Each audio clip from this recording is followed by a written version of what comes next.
Hello and welcome back to Access Community Television. I'm Molly Caron. And I'm Imtiaz Popat. We have a great show for you. We're looking at the intersections of our waterfront this hour at the spectacular landing of Vancouver and how to better use form and function and Public space. Public space, that's right. And we have Adrian coming in to speak about public schools. There has been a long relationship between the BC Liberals and the VSB. And he's going to give us a bit of his perspective and his attempts at keeping his riding, which is full of a lot of the schools that were threatened to be closed. And we're introducing our new food segment with Patricia Kelly. And Sherry Dougal's here with her guest, Farzana Jaffer-Jarraj, about a book on cheating and meditation. Meditation. You know what goes well with meditation is coffee. And we're going to hear from Isaac, who's come all the way from Uganda, and he's bringing coffee to Canada without the middleman. And he'll talk to Stephen Litton about how he's doing that and why. And then we have reality. Reality TV, reality radio, meeting right here, while Ganarji and Suzette Amaya talk about bringing their stories to Canadians. And we begin with Hot Topics with Imtiaz Popat and Ganarji. Take it away, Imtiaz. I'm Imtiaz Popat. And I'm Ganarji O'Sullivan. Here in Hot Topics on Access TV. So Ganarji, there has been this sweeps going on in downtown East Side with the police. Tell us what's going on there. Oh my goodness, every time you go to the downtown East Side, you see all of the people who are the street vendors being swept off their feet by the Vancouver police. They go down there on an hourly rate. They basically seemingly are harassing the people of the downtown East Side. This is how they make their living, for heaven's sakes. And the same thing's happening in Surrey. In fact, there was a rally held recently in Surrey at Surrey City Hall about the same thing. They are simply harassing people in the streets there as well. Well, this is their livelihood. Yes. They're already homeless, you know, come on. They should be able to make a buck just like the rest of us. Right. And then there was also a demonstration in Burnaby about all those condos that are being built and people losing their housing. And that was a hot topic as well. It's all about homelessness and so on. You know what? We're all at risk at this point, right, Imtiaz?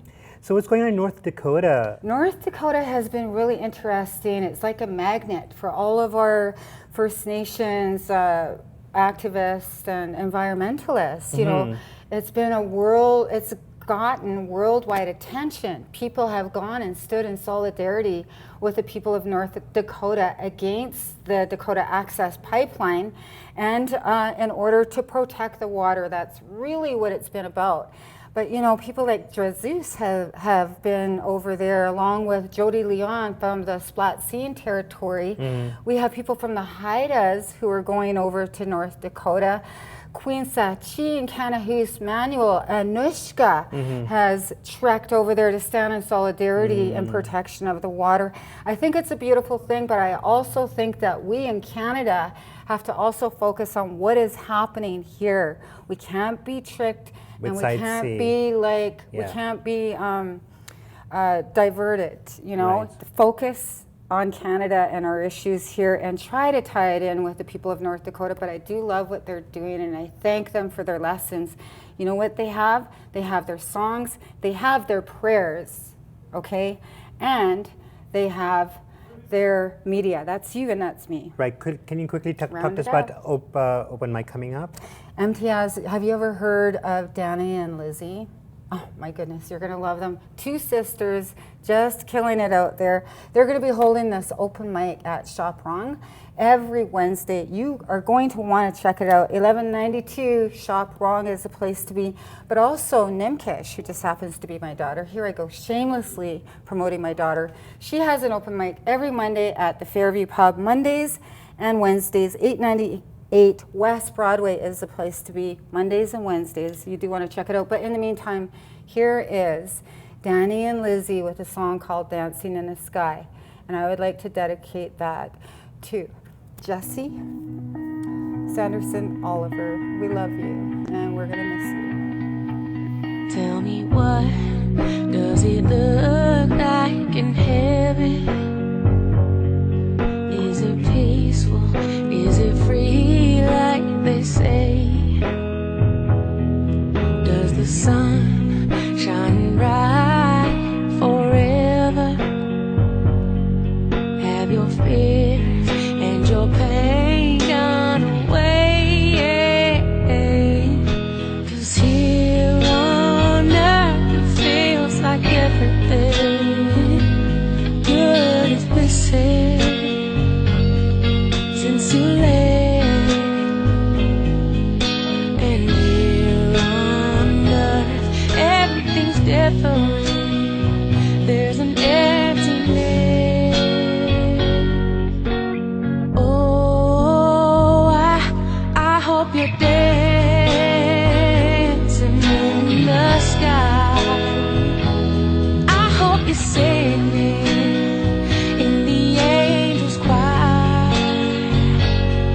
I hope the angels know what they have. Our bed is so nice up in heaven since you arrived. It's been 1 week since a tugboat pushing a Texas-owned fuel barge ran aground in Heiltsuk territory and sank. Thousands of gallons of diesel fuel have escaped, spreading into a village site and vital food harvesting area.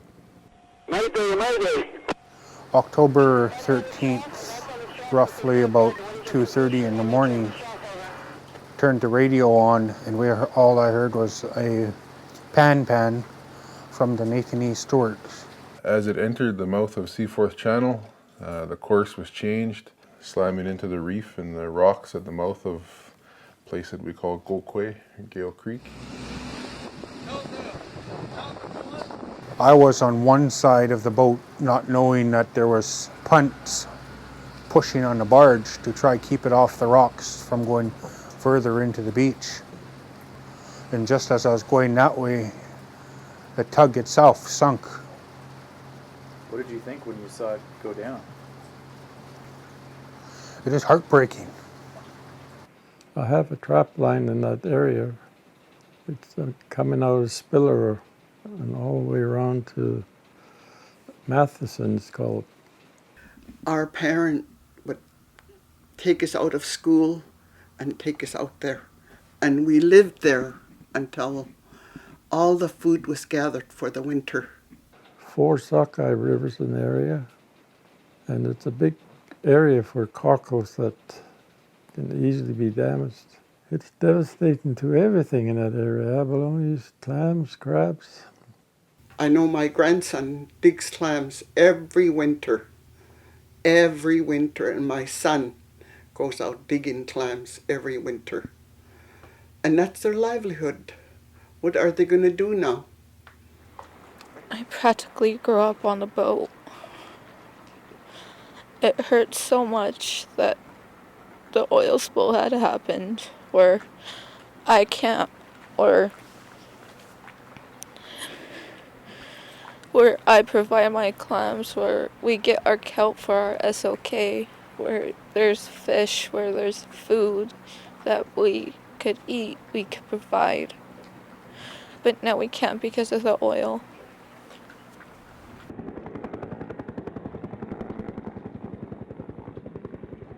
We've been around here all morning, and there is a lot of fuel in here yet.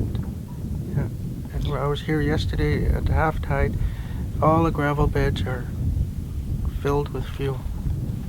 The grass shorelines everywhere. We came in yesterday, and aside from the one main plastic boom on the outside of Gale Creek, all the other booms had already broken. Feels like we're just part of a big show, a big cleanup show that isn't really accomplishing anything. And I'm just worried that all of these mistakes need to be documented carefully so that everyone understands that there's no way to clean up the spill here, really. What is your response to the idea of calls for an all-out tanker ban to avoid these types of things happening in the first place? Well, over the past years, there's been a lot of underinvestment by the federal government in marine safety and spill response, and that's something we're absolutely committed to turn around. And one of the symbols of that is, as someone who knows Vancouver and the Lower Mainland as well as I do, one of the first things we did was reopen the Kitts Coast Guard base, because we understand that having responders there if something happens is absolutely essential. There's a chance the weather may come up on us pretty quick today. You may be recalled from the field. If you cannot get back here, find one of the safe harbors, ride it out.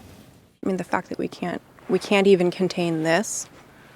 It could have been the tug and the full fuel barge. It could have been a bigger vessel. It could have been a super tanker. God help us.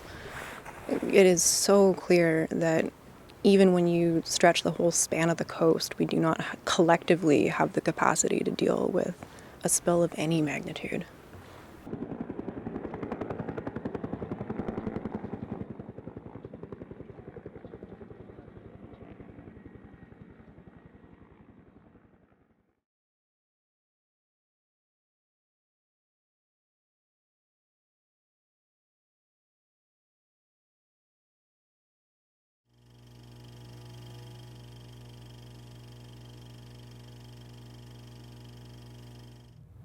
All right, welcome to Access Television. I'm Gennady O'Sullivan, and I have Suzette Amaya in the house with me right here, right now.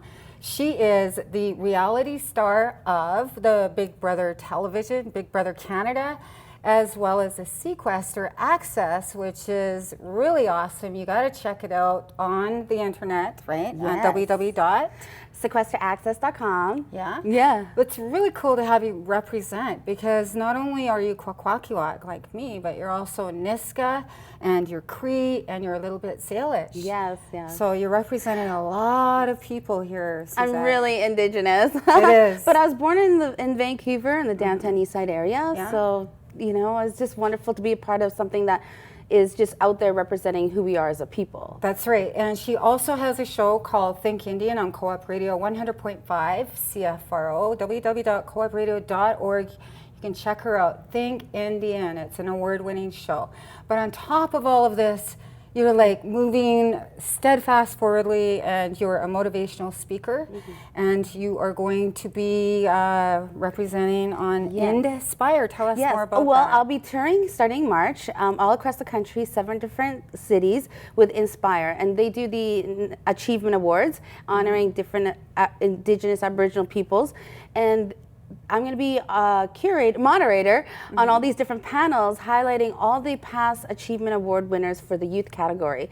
And we're just going to be out at different colleges and universities, and there'll be youth conferences. So I'm really honored to be touring with Inspire starting March for 7 different regions. So one event per month, like Vancouver, Edmonton, Toronto, I believe there's Ottawa, and there's just a lot of different cities. Wow. And it's wonderful to be out there because I tour and travel all across the country doing motivational speaking in different communities, and it's wonderful that I can share my talents but also, you know, inspire people as well. Okay, and so how do we find out more about Inspire this year, 2017? You can go onto their website, Inspire. You can also follow me on Facebook at Suzette Amaya Official, but I'm also on Twitter and Instagram at Suzette Amaya and Snapchat. So you can follow my whole life in reality television, Think Indian and radio, and then my motivational speaking, traveling. Well, you're the owner of Samaya Entertainment. Tell us more about that. I manage hip-hop artist Joey Styles. He's an award-winning artist as well, and then Niska Napoleon. So I work to help Aboriginal people get into mainstream media. We've had a lack of it in the years, and so we're really wanting to get out there and have Indigenous people represent. They're all talented like other nationalities, and this, like yourself, Gennady, is a stepping stone to help our people be appreciated for our current living history through music. Yeah. Tell me more about Think Indian. Well, Think Indian, we've been long running as well. I started with you, Gennady, in '97, and Think Indian's been running since 2003. We've won a number of awards, and you know, we really work to bring Indigenous people more exposure. So I do a lot of research with Indigenous artists, and we're doing really good. We're aired every Monday from 9 to 10, and you can listen online at coopradio.org. Right. And she can hear you listening, okay? Yes. So this is it. How do we contact you? Twitter and so on. At Suzette Amaya, anywhere you could just Google me. I'm out there. You can see all the good, bad, and the ugly of reality television, and then you can see all that I do in the Indigenous communities across Turtle Island. Beautiful. Thank you so much for joining us. Public schools are in a precarious position. They have been for decades. The relationship between the Liberal government of British Columbia and the VSB is shaky. Here's Adrian Dix speaking with Kelly Rayburn on how to defend this valuable asset. This is Access Television. I'm Kelly Rayburn. We're here to talk about many public schools in British Columbia that are closing down their doors, mostly dealing with funding, and some teachers are capable to handle more than 20 students per class. Some special needs students have an assistant to have the assistant for other teachers that have difficulty dealing with the regular students. There are a lot of reasons why many schools are closing, but Education Crick Minister had some updates on what has appeared on the past decade. Mostly Vancouver School Boards were about to close on some of the schools. 3 of them are Carleton, Bruce, and Gladstone, just to name a few that are named that are closing. Adrian Dix is the MLA for Vancouver Kingsway. He's here in the studio. So how are you doing today? Hey, Kelly, how are you? I'm doing great. Thank you for coming for Access Television. You bet. Anyways, so describe the details of what's happening in schools in BC. What's happening throughout British Columbia schools? Well, throughout British Columbia, over the last number of years, there have been significant cuts in public school. What happened is that the provincial government has downloaded costs. So when hydro rates go up and they're not funded, it means they have to make cuts in the classroom. The provincial government as well is pressuring the Vancouver School Board to close public schools. So in June they put out a list of schools that might be closed. And on that list, as you said, were Gladstone Secondary School in Cedar Cottage with 1,050 students. No school, anything like that had ever been closed before, or proposed to be closed. Graham Bruce and Carleton. So what did we do? We worked as a neighborhood. 14,000 people have signed petitions saying don't close the schools, which is fantastic. About 1,000 lawn signs have gone up saying save our schools. We've done dozens of events. Really movingly, hundreds of Gladstone students wrote personal letters to the Minister of Education and the school board. And the good news is, a short time ago, the school board decided to end the process to close schools and decided not to close any of the schools. Now, the schools are still under threat because the provincial Liberals want to close schools, and they might fire the Vancouver School Board at the time that we're speaking now. So we're continuing the campaign, talking about how great our public schools are and how important it is, especially for people and parents and students with designated special needs. Gladstone is the largest school in Vancouver for children or students at that age, teenagers, with designated special needs. Yes. And it's so important, and it really affects them. So if you're in one of those classes and they're talking about closing your school, that really affects you. It really And those people have been an incredible part of the campaign. So the bad news is they've talked about closing our schools because the Liberals, in a way, don't care about public education enough. The good news is the community rose up and really fought for schools like Gladstone and Bruce and Carleton. Now, another public school in Richmond saying that they are saving their schools, and most of the schools are available for the students. Now, can you explain what's happening with Richmond? Well, in Richmond, the same thing happened. And this is really positive, which is that communities rose up. They didn't just accept that Premier Clark's government would shut down their schools and impose what was called a 95% capacity rule on them. The parents and the students fought back at schools like Dixon Elementary.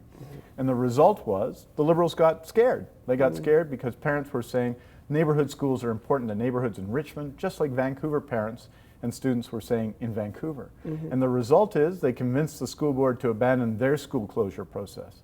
So this is good news for both communities.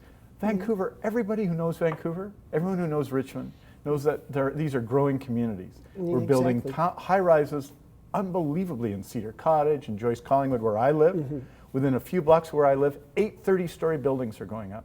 We're going to need our public schools. They're our public land.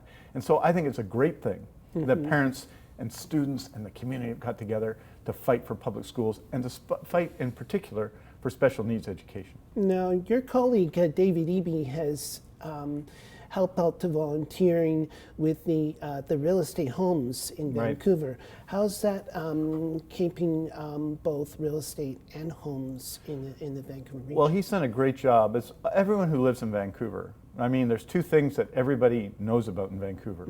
One is hockey, and the other is real estate. Yes. Real estate prices have gone up so much that it's impossible unless you've inherited money of some sort or have money already to buy a home in Vancouver. And this is a big problem for our schools. And so what David Eby has done is challenge the provincial government to take action. He's been doing it for years. Christy Clark, in her first 5 years as premier, did nothing about this. And the consequences are that most people in many neighborhoods in Vancouver where you live, even where I live in Joyce Collingwood, it's unbelievably expensive and beyond most people's ability to own a home. And so this is a problem for our city. It means that people can't comfortably live here and they got to go way farther if they want to get to work or school. Now, how do they get more information on details on public schools and stuff? Well, they can go email me or go to my website, which is adriandixmla.ca, and they can go and see that. They can email me if they want more information, adrian.dix.mla@leg.bc.ca. And there's lots of other websites. There's an organization called the Parent Action Network, which has lots of independent information about public education. And if people Google that, they can find that website, and it's got lots of really interesting information. Well, thank you very much, Adrian Dix. We're just out of time. Thank you very much for coming to Access Television. Hey, thank you, Kelly. What a great show. Thank you very much. I've been speaking with Adrian Dix, MLA for Vancouver Kingsway. That is Access Television. We hope to see you again soon. Thank you for watching. Next up, Michael Alexander of the Downtown Waterfront Working Group is here to discuss the group's plans of converting the waterfront station and surrounding area into a spectacular waterfront arrival site. Here's LJ Meyer. Waterfront Station and the area around it is Vancouver's main transit hub, and more than 50,000 of us pass through it every day. The Downtown Waterfront Working Group would like to transform this busy station and the rather ugly waterfront in front of it into a destination that people want to go to. We're honored to have Michael Alexander with us today to explain the plan. He's an urban designer and a member of the Downtown Waterfront Working Group. Welcome to Access TV. Thank you, LJ. So what is the Downtown Waterfront Working Group and how did it get started? It's a group of urban planners, urban policy people, former city planners, a historian, who got together because a building that was proposed to go next to Waterfront Station would have foreclosed all the opportunities to turn this into the fabulous transportation hub that it could be. And it was called the Ice Pick, and it was basically a very large building on a small footprint. Is that right? That's exactly right. And it loomed over Waterfront Station. So we got together and said, wait a minute, the problem is partly the building, but the real problem is that if that building gets built, nothing else that the city has planned for since 2009 would get built. So what's this 2009 plan that your group's pushing? It's a framework plan, a big picture plan for the area. And what it says is that we want to maximize the opportunity at Waterfront Station, because Waterfront Station is the best connected transit hub in North America.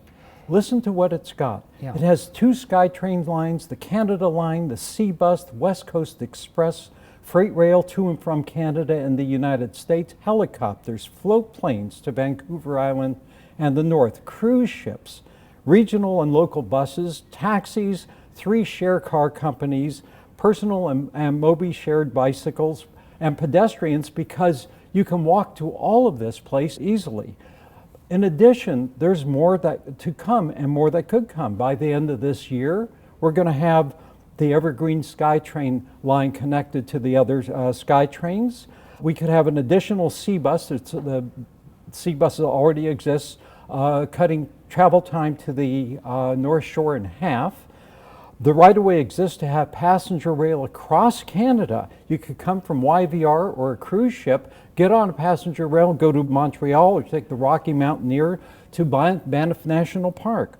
And this month, the Premier of BC and the Governor of Washington State said they want to connect Seattle and Vancouver into a Northwest Tech Center via high-speed rail. We can do that. So what is the station going to look like after you do all this thing?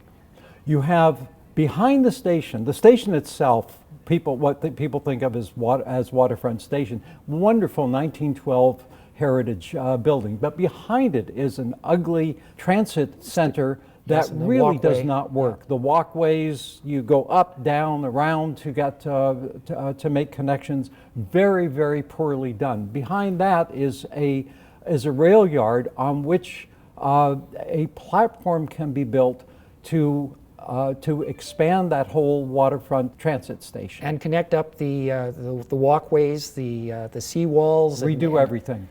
That's fantastic. But make the connections easy. And I understand that there's going to be a big and beautiful concourse in front of the station as well, where you've got those ugly hallways. That's one opportunity, but there are also opportunities for big public spaces behind.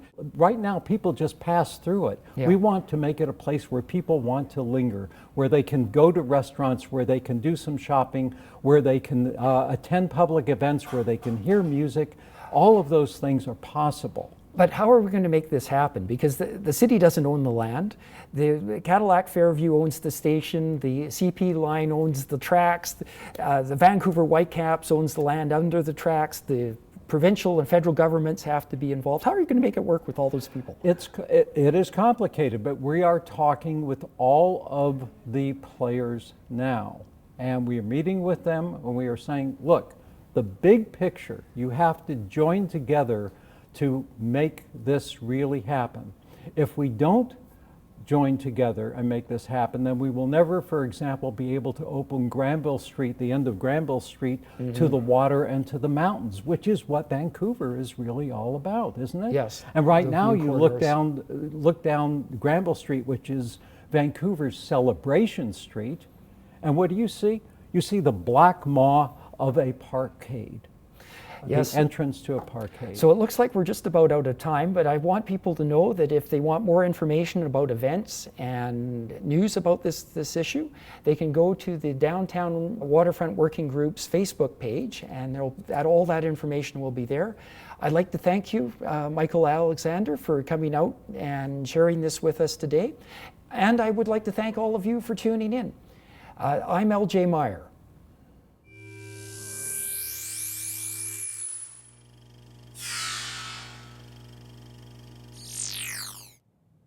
Hi, my name is Eugene Crane, and you're watching Access Community Television. Today we have two designers from the Cree Niska Clothing, Linda Lavalley and Patrick Stewart. It's a family-owned business, also Corey Lavalley and Carly Lavalley, all made on the res.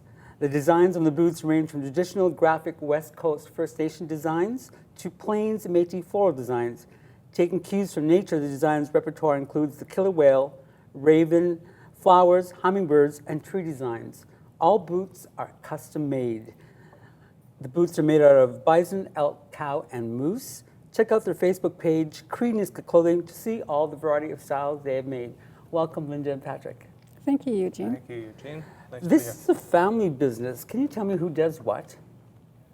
Well, Eugene, I do all the sewing, and I'm actually the boss. Good. No, but I have actually Patrick, who's the Niska. I'm the Cree, and that's how we got Cree Niska. Nice. And people ask why we don't call it Niska Cree. It doesn't sound right. That is the reason. But, good to know. Patrick? So I do the West Coast artwork. Our son Corey does the Cree artwork. And as Linda said, she does all the sewing for all the items. And there's the sole, the punching holes. Everybody pitches in and does whatever, whenever we need things done. So everybody participates. Carly also does some painting as well. Cool. You practice some traditional practices. Can you explain that? Well, we first go out and I find a hide, whether it's from back home, from Montreal Lake, or from in the north that we do get it from Prince George, the moose hide. It's very hard to get, so I try and get it anywhere that's reasonable. And I try to buy it from the elders. From there, I take it home and I pray over it and I say thank you for the life that it's taken. And from there, we decide who has ordered the boot, do a little prayer to say that this boot is for this person, and start from there. How did you go from the trap line to the catwalk? Was it a viral photo? No, actually, we won a competition. A competition in Regina. We had a fashion show, and they were picking 4 designers, and actually 3 of the designers were from British Columbia that won the competition to go to New York. Awesome. I know you've made boots for many celebrities. I'm going to try and name all of them. You've made boots or you've made clothing for Andrew Menard, Murray Porter, Elaine Bomberry, Kim Wheeler, Inez Point, Lauren Cardinal, Tattoo Cardinal, yes, the list goes on, Craig Lazon, Saginaw Grant, who wore your jacket to the Lone Ranger premiere, Michelle Thrush wore your clothing to the Cannes Film Festival. Carmen Moore is going to wear your clothing to the ACTRA Awards. And Adam Beach. Wow. Creating a pair of boots is a lengthy task, roughly about 6 to 8 weeks from the day you order. It's a great time to order for Christmas. Thank you, Linda and Patrick. Thank you. Africa grows a lot of coffee. Isaac Madwani is here in conversation with Steve Litton about how to bring Ugandan coffee to you. Good afternoon. My name is Stephen Litton. I'm here today speaking with my friend Isaac Madwani, a CPA in public practice in Surrey. Tell us about your coffee and what brought you and how it brought you to Canada.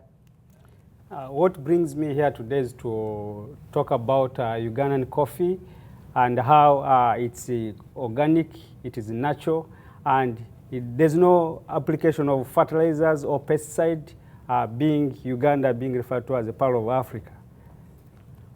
And what is your purpose and mission today? The purpose and mission is to give it to the public, or the Canadian public, to know that Uganda is the home of coffee. It's the leading export of coffee now in Africa. It's the second in the production to Ethiopia, but its product is not on the market. So I'm trying to appeal to the public to consume the product of Uganda. Is it the public you're only appealing to, or businesses as well? Basically, my distribution channel will be through the roasters, but since the roasters have to eventually to give it to the public, it's the public that will eventually consume the product. Yeah. What are some of the challenges in trying to get the market into Canada? I think the main challenges is lack of network. The Ugandan producers, the Ugandan traders lack a network with the Canadian traders. That's what we are trying to establish so that the Ugandan product can get into the market. How does the sale of Ugandan coffee help the farmers or the producers of the coffee you're trying to put out into the world market? One of the main reasons why I'm trying to appeal to the community is that there's no fair trade in coffee. When by the time the coffee gets to Canada, it has gone through Europe, through America, then to Canada. So all the margins are taken by those other traders. But if we can bring that coffee straight from Uganda to Canada, then the farmer will be able to get a fair deal. Yes. How have you been reaching out to the community in reaching your goal? This is one way I'm reaching the community, appearing through the television to see how the public can know that there is organic coffee. The best coffee actually in the world is from Uganda, but some of it get here as Kenyan coffee, other countries' coffee. So that's what I'm trying to do right now. Is there anything else that you would like to say about your product? What I could say that to show you that Ugandan coffee is purely organic and natural, there's still wild coffee which we just go in the bush and pick and process, and is sold as eco coffee. So that kind of coffee cannot be found in any other part of the world. So there's purely organic coffee which you can get from Uganda. And how can we give those people out there that wish to get information from you as to if they want your product, they want your coffee, how can we contact you? How can they contact you? We have a website. The company is called Nile Coffee. We have a website. We have samples. My phone number is 604-339-7239. The phone number is 604-339-7239. You can reach me on phone, or you can visit our website, Nile Coffee. It's a pleasure speaking with you today, Isaac, and I look forward to working with you down the road. Thank you very much. Thank you very much. Thank you too.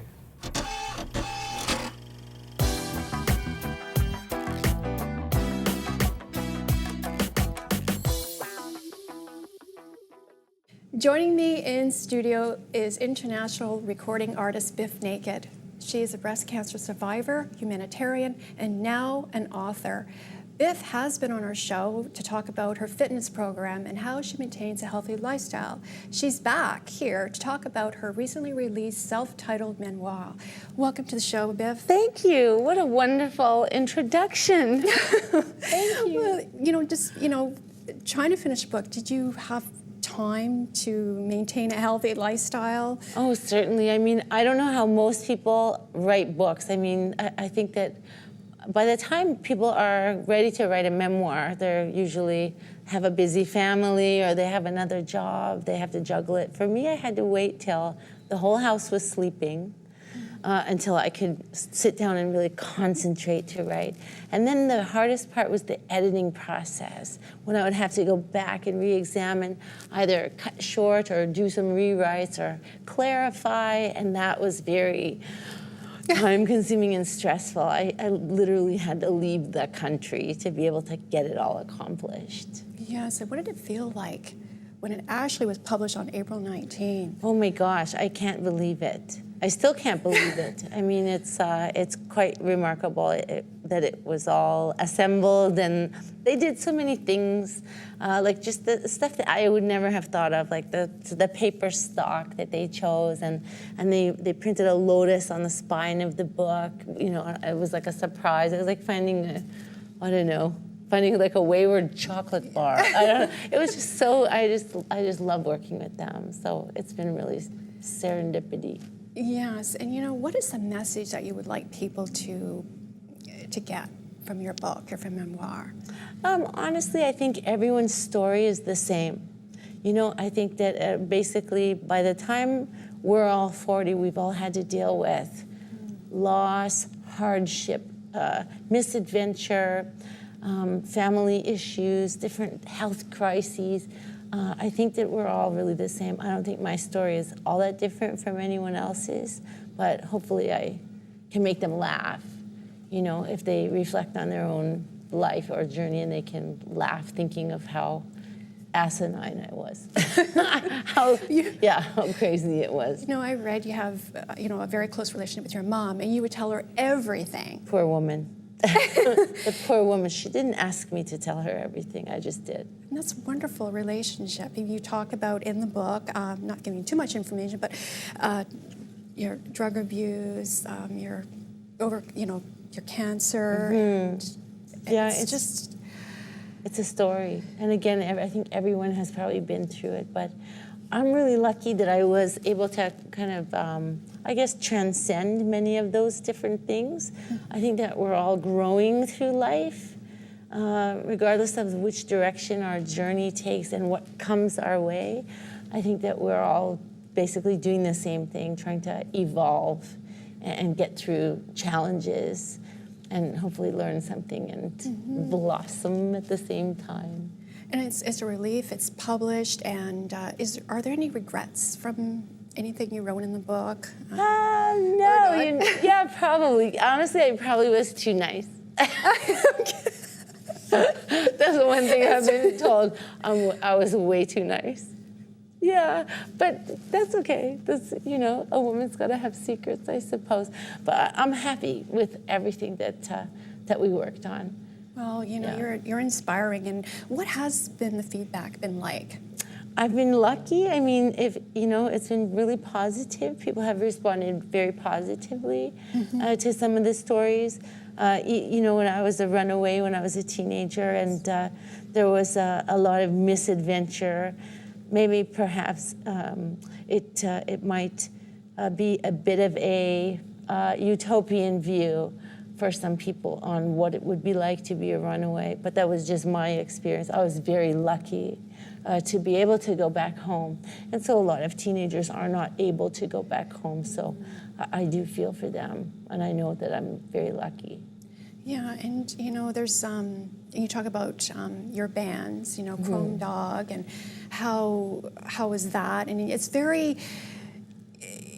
bare, like you reveal your soul.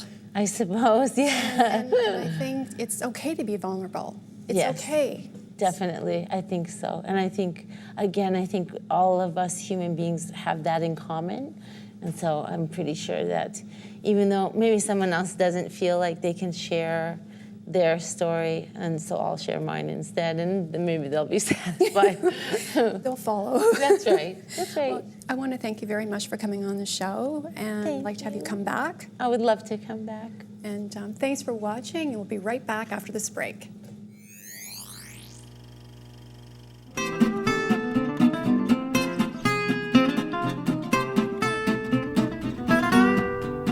It's World Food Day, and I'm really excited to introduce Patricia Kelly with her new food segment today. She used to be part of the Fearless TV, which is a former incarnation of Access TV. So, Patricia, what are you going to talk about in your new food segment? Well, we're well into winter, and so what I brought in today were sort of a selection of some winter vegetables. So, close to you, we've got 3 different types of squash. And everybody's familiar with squash. They're sweet and they're colorful. You see them in the farmer's market. Everybody loves a baked squash. But what I wanted to talk about today were actually 2 vegetables that we used to eat quite a while ago, but not too recently. And that would be the rutabaga and the turnip. Right. So this is the focus you're going to have, talk about local food and where to get it, community gardens and things like that, where you can get a lot of this stuff. Well, you know, the problem actually with finding the rutabaga, it's pretty hard to find an organic rutabaga, and I think that's because it's kind of been forgotten. So I'm hoping that people actually start to remember that these were foods that we actually grew in our garden until maybe 30 or 40 years ago. Probably our parents and grandparents grew and ate these, and I think that had a lot to do with their good health. So I'm trying to remind people that these are actually really nutritious vegetables. And they're really good for the winter too, because they're actually starchy, so they're quite filling, right? We like to eat a little bit more in the winter. We like to feel full. And they're actually both a really good source of beta carotene. And that's sort of the yellow or orange pigment that actually protects us from the cold and the flu. And it is cold and flu season. So this is exactly what we should be eating. Just to keep ourselves healthy. To keep ourselves healthy and to keep ourselves full as well. And what people probably don't realize is that the rutabaga has as much vitamin C as an orange, just 1 cup of rutabaga. And it also has calcium in it too. Right. And what I brought in today, actually, I prepared a little bit of the rutabaga, and you should cook it. And it's kind of a tough vegetable, so just a little tip for the viewers: you have to peel it and chop it. You've got to cook it though, and you've got to mash it, because when you cook it and mash it or puree it, it makes the beta carotene, we can absorb it more easily then. Great. And it is actually, it's a sweet vegetable, so it would probably go really well in taste with like kind of a salty kind of chicken soup that maybe had a little bit of mushroom in it or a little bit of barley. And then if you want as well, like a side salad, mixed green with tangy kind of cranberry vinaigrette. And then you get all these different flavors and you get the nice aromas and you just enjoy your meal. You enjoy your winter and you enjoy your winter vegetables too. Well, I'm really excited. I think you have a lot to offer with this new segment with food and nutrition, and we look forward to it next month. Okay, well, thank you very much. Here's Sherry Dougal with this month's health segment.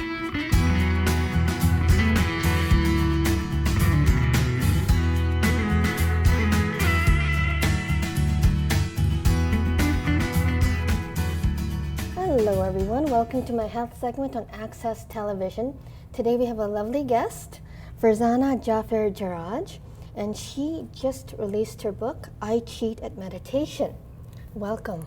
Thank you so much for having me. Thank you for coming to the studios, and tell us about yourself and what inspired you to write this book called I Cheat at Meditation. Well, I started meditating when I was 3 years old. And I was the most bullied child, probably in my entire school. And I spent most of my childhood bullied, and I would like to believe that it was the meditation that helped me get through that. And when I was a teenager, I took things a step further, and I became a coach and motivational speaker, as I started to work on myself on deeper levels, on other levels of development, I started working towards not just bringing out the best in myself, but in others. And so over the last 20 years, I've worked as a motivational speaker and coach. And when I started this book series, because it is a series of I Cheat At books. And this is the first of the series? This is the first in the series. So there's going to be I Cheat At Sleep, Happiness, Confidence, and other ones.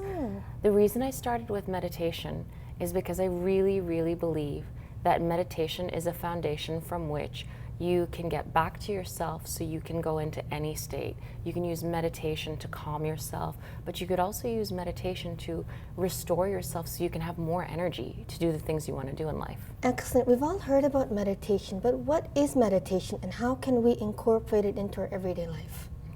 So I think most people have the conception that meditation is for people who want to be really zen or really still. And while that can happen, meditation is actually something that your body does naturally. Your brain was built to go into different brainwave states, and meditation is measurable in your alpha and theta brainwave states.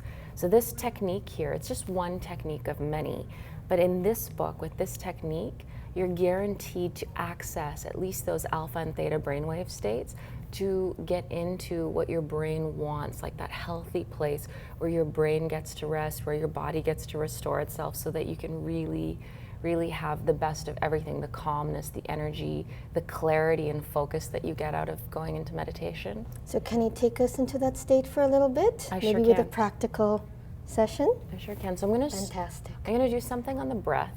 Okay. And that's just because the breath is the easiest thing that we can consciously control. So it's a subconscious thing. It's something that our autonomic nervous system does. And it's the gateway between the conscious and the unconscious, isn't it? Absolutely.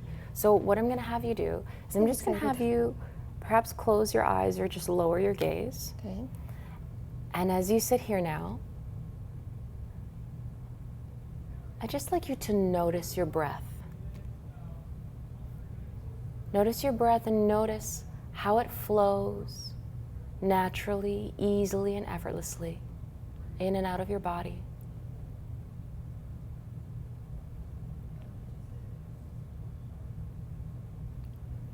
And what you may notice is that just by noticing your breath, everything is starting to shift and change in your body. You may notice your shoulders starting to drop, your breath softening or deepening in your body.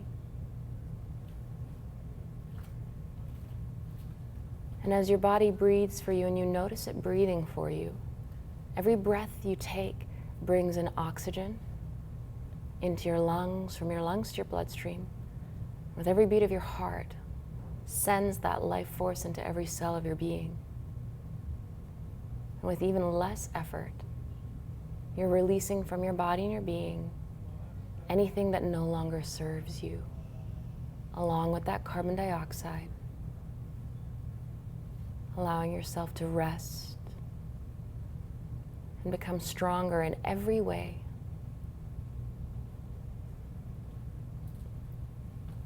Wow. How long did that take? You tell me. Less than a minute? Oh, yeah. And I already feel so relaxed.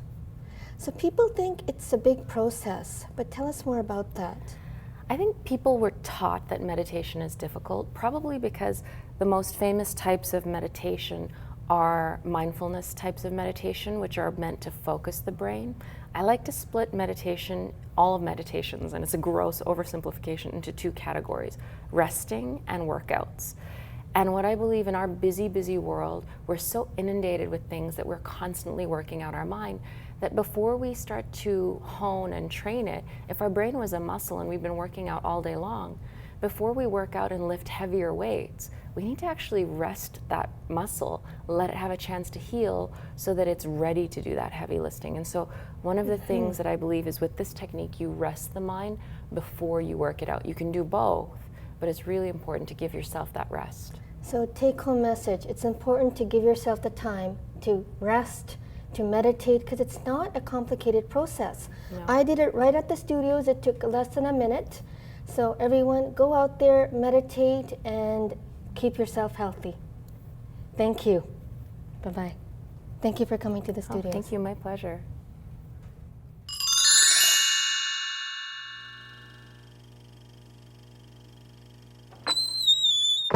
Up next is Ryan Irwin with Rob Sleeth about the importance of disability legislation. Hi, I'm Ryan Irwin. I'm here with Rob Sleeth. He's part of the Barrier Free BC campaign. Now, Rob, let's start from the beginning. Tell me a little bit about your barrier. Well, good afternoon, Ryan, and thank you for having me. I face a number of barriers as a result of a total vision loss that I experienced back in 1992. I've lived with sight loss for approximately 25 years now, and I've found that I face a number of barriers as a result. And I won't go through all of them, but probably the three most major ones that I encounter are accessing prescription information. I also experience difficulties with taxi cabs in the fact that the meter is not accessible to somebody who is blind or partially sighted. And I also encounter some difficulties using some of the mobile apps that are available today. Now, you're starting the campaign, the Barrier Free BC campaign. Can you tell me a little bit about how that will help you with your barriers? Well, we started this campaign about a year ago, and our vision is that the BC legislature would enact disability legislation that will remove and prevent the creation of barriers for people with all forms of disabilities, not just sight loss, but physical, sensory, communication, cognitive, and mental health issues as well. Is this being done anywhere else? It is. There's disability legislation that currently exists in Ontario, in Manitoba. Nova Scotia will be introducing legislation later this year, and the Canadian government is currently working on Canada-wide consultations to introduce a Canadians with Disabilities Act sometime in the next year or two. And so what's different about the federal act versus this provincial act that you would like to see happen?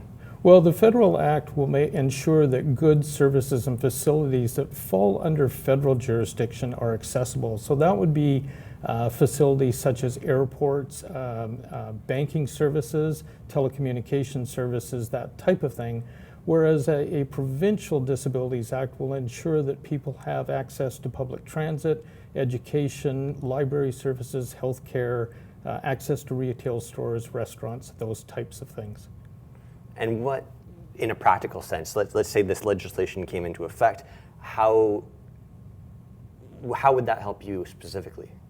Well, let me give you an example. We just concluded a very lengthy human rights complaint against a national drugstore chain so that people who are blind or partially sighted could access the prescription medication information that is normally provided to people on a print label. For somebody like myself, I had no ability to access that information independently, and it jeopardized my safety and my ability to administer those medications on my own. So an act such as the British Columbians with Disabilities Act would ensure that the services that a pharmacy provides are accessible to all people with all forms of disabilities. So if I wanted to help out on this campaign, how would I get involved? Well, there's a number of ways you can do it. What we'd really like people to do is visit our website at www.barrierfreebc.org. On there, we have a lot of information in terms of how people can help individually by contacting their MLA, the various party leaders, and explain to them that they are either impacted by a disability, have a family member that's impacted by a disability, or could perhaps have a disability one day themselves, just simply through the aging process. All right, well, thank you for coming on today, Rob. Great, it's been my pleasure, Ryan. Thank you for having me. And that's it for the show, Molly. That flew by. Yeah. I want to thank the volunteer cast and crew, young and old. Yes. And we were fed so well by Caron at the Caveman Cafe in the International Village. You too can eat like a caveman on East Pender. Next month we start Patricia Kelly's new food segment. And we give you an update on the affordable housing struggle here in Vancouver. Until next time, this is Imtiaz Popat. And Molly Caron inviting you to get in touch and tell us your story. We can handle the truth. Support your friends and community. On Access Community Television.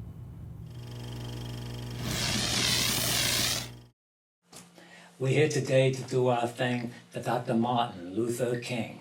When Dr. King was here on earth, he struggled hard for all he was worth to bring justice into this world for every man and woman, little boys and girls, because he didn't just think about himself. He thought about everybody else. He thought about the homeless living on the street. He thought about the people with nothing to eat. He thought about hardship and poverty. He thought about war and slavery. He thought about his people who are not free. He thought about you. He thought about me. And when he thought, he dreamed a dream. His dream was for every single human being, but he was much more than a dreamer, you see. He made our dreams reality. Much more than a dreamer, you see. He made our dreams reality. And because he fought discrimination, he had a hard time in our nation. Because he stood for people who were poor, rich people hated him more. And the government of the USA, they tapped his phone each and every day. They opened his mail, bothered his wife. In the end, they took his life. So today we remember Dr. King. He gave his life, he gave us everything. And he was much more than a dreamer, you see. He made our dreams reality. Much more than a dreamer, you see. He made our dreams reality. So here's a big question, give it a whirl. How did Dr. King change the world? He didn't have bombs, didn't have guns, didn't have corporations to make things run. He didn't have money in 1,000 banks, didn't have an army, didn't have tanks. He had one thing plain to see. He had a lot of people like you and me. Nobody listens when one man speaks. Thousands of people come out in the streets, and then we can make the world change. Then there is nothing that we can't arrange. People like you, people like me, people who are struggling to be free. Kids in school, fathers and mothers, people who act like sisters and brothers. When we move together, we are strong, and we could have our dream before too long, because he was much more than a dreamer, you see. He made our dreams reality. Much more than a dreamer, you see. He made our dreams reality. So if you honor Dr. King in your heart, I'm going to know you're going to start to carry on with the work he did. You might be a grown-up, you might be a kid, but if you're going to do what you know is right, try real hard with all your might to change this life that we live in, where the world turns by the color of the skin. If you stand tall for people who are poor, you're going to feel more love in your heart, peace in your mind. You're going to have a hell of a good time. You'll be feeling fine. More and more, you will know what you're living for a world of friendship and all good things, where the children laugh and the people sing, where justice rolls and freedom rings. Happy birthday, Dr. King. When justice rolls and freedom rings. Happy birthday, Dr. King, 'cause he was much more than a dreamer, you see. He made our dreams reality.